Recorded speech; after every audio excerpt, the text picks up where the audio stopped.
We'll go to Florida over here, where we're going to find Kerry Sanders. He is where Marco Rubio and Ron DeSantis are campaigning together today. Jesse Kirsch is in Ohio, ahead of former President Trump's rally tonight for Senate candidate J.D. Vance. And Dasha Burns is on the ground force in Pittsburgh. Also with us is Ellison Barber in Atlanta. But let's go to Florida, Kerry Sanders, and find out. Rubio was with Trump yesterday, and he's with DeSantis today. Kerry, what are you seeing? Well, we see a large crowd that has gathered here. Of course, the candidates are barnstorming the state. As you know, this is a big state, many media markets, 2 time zones. And so Marco Rubio and Ron DeSantis are here trying to whip up support going into the final hours, really, of the campaign to get those energized who are a part of the Republican Party to show up. At the same time, you have the Democrats, which is former Governor Charlie Crist and Val Demings, who's running for U.S. Senate here, doing the same. In fact, they will be here in Orlando later today, tomorrow. We're on the I-4 corridor in a state that really ultimately we'll find out, has this state gone from a purple state to a red state, and I think that will probably be decided based on the numbers we see in this election, Chuck. Kerry, really fast, you've been a Floridian, I dare I say longer than I have. Do you sense anything on the ground? You know, I think really what I'm seeing is, and we'll see Ron DeSantis out here shortly, is that he isn't really running for governor, that he has the confidence that he's going to win re-election here against Charlie Crist, that he's really running for president, and that's, even though it's unannounced, that's really what this is all about right now. We'll probably see him out here in a couple minutes. When we take a look at the numbers in terms of mail-in ballots, I think one of the things that's interesting in those mail-in ballots is that the Democrats who don't appear to be energized, because 44% of the ballots that were sent out to Democrats in the state have not been returned yet. Compare that to the Republicans, which I think is about 28% that have not been returned. So, you know, if they went in the mail yesterday or today, there's got a short window to get those ballots in, Chuck. Kerry, you're bringing something up. I'm very curious to see whether you're going to see a decent Democratic turnout in Texas, Florida, California, places where the top of the ticket races look like they're done deals. Fascinated to see on that. Kerry Sanders in Florida for us with DeSantis and Rubio. Sure. Kerry, thank you. Let's move over to Ohio. That's where we find Jesse Kirsch. Boy, 3 weeks ago, Vance, and Ryan was the talk of Washington, the talk of Senate prognosticators. The last 3 weeks feel like has been a slow sort of move toward Vance.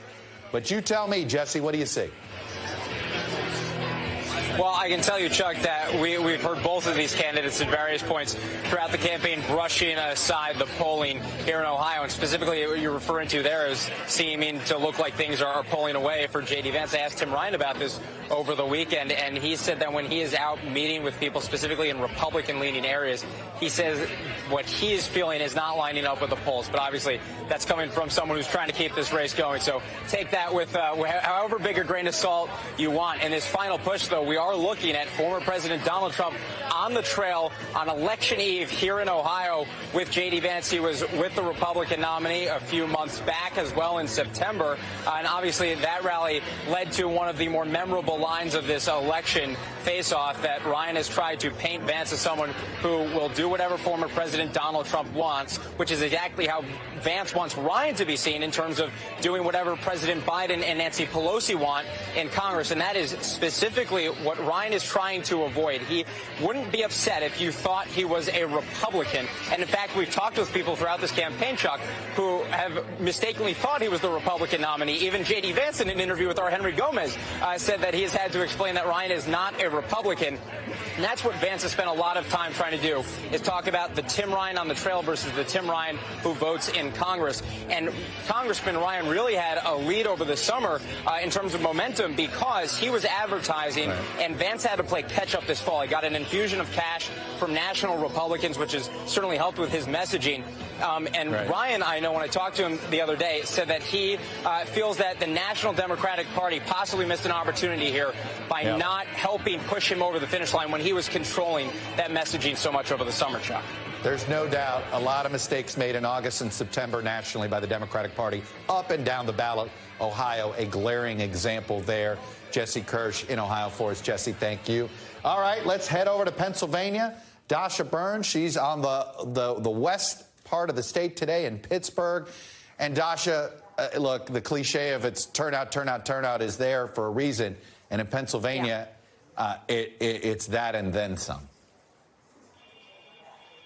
Yeah, no, that's exactly right. And right now I am at the Pennsylvania Democrats headquarters here in Pittsburgh all day. Canvassers have been coming in and out of here, volunteers coming to pick up campaign signs, to get training, to go out knocking on doors. And Chuck, our NBC News poll, our final poll, showed that about 2/3 of voters had made up their minds by Labor Day. So the last couple of months have really been about that last third. And at this point, you can imagine that slice is even smaller. But because this race is so tight, all of those undecideds are going to matter. The folks that are really, really going to matter right now, though, for the canvassers here today are the folks that are undecided about whether or not they're going to vote. So the people that have been going out, hitting the pavement, that trying to convince those Democrats that are maybe a little bit less enthusiastic to go out to cast their ballots. And over the weekend, Biden, Obama here stumping for Fetterman, and for Josh Shapiro, the gubernatorial candidate, trying to raise that enthusiasm. And Chuck, you talked at the outset of the show about fundamentals versus polarization. Well, I would say that definitely over the weekend for those big name Democrats here, it was team polarization, talking about big picture, the stakes for democracy, the climate of our politics, hoping that that will get voters out, Chuck. It's fascinating, this back-to-back states here, Ohio and Pennsylvania. Polarization is the ally of the Democrats in Pennsylvania. Polarization is the ally of the Republicans in Ohio. It's just a reminder, polarization cuts both ways. If indeed that is the type of electorate we see tomorrow night. Dasha Burns in Pennsylvania for us. Dasha, thank you. And let's close in Georgia. And one of the themes we have of all four of these states is, unlike Arizona, Nevada, and a few other states, and Michigan maybe, these are states we expect to at least know where they're going to be by, say, 3 or 4 in the morning. And with Georgia, the question is whether we're going to know we're going to a runoff or whether one of these two candidates can somehow get to 50%. I'll tell you this, Ellison, based on all of the last-second ads I'm seeing from Warnock, I'm starting to believe the Republican hype that Walker might be able to get to 50. What are you hearing on the ground, Ellison? You know, this is a very intense race. As we've gotten closer and closer to Election Day, things just feel like they've gotten messier, a lot more personal.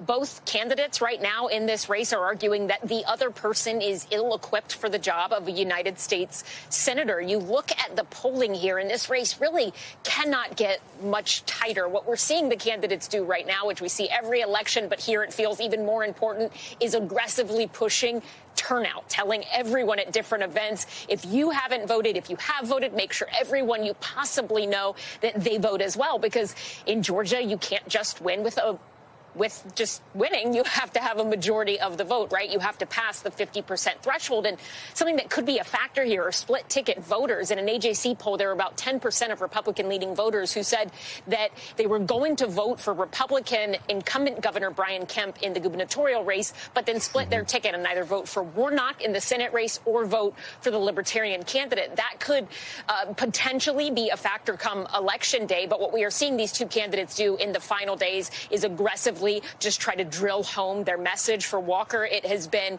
hyper-focused on the economy. He says that a vote for Warnock is a vote for President Joe Biden. And he says, hey, look at the economy. They're not doing a good job. Warnock, he says this is bigger than left or right, Republican or Democrat. He says this is really about right or wrong. He says that character matters here. And he's hoping that Georgia voters of all political stripes, or at least enough, will see that and cast their ballot for him. But I mean, as you said, this is so incredibly close. It's hard to really even make a prediction. The big question here is, will we even know who has won this race on Tuesday night? Ellison, are you seeing much evidence of Kemp trying now to help Walker, or is he staying away or staying out of the Senate race? I mean, he seems to be staying completely out of it. It's interesting when you look at who has been on the campaign trail with both of the Senate candidates.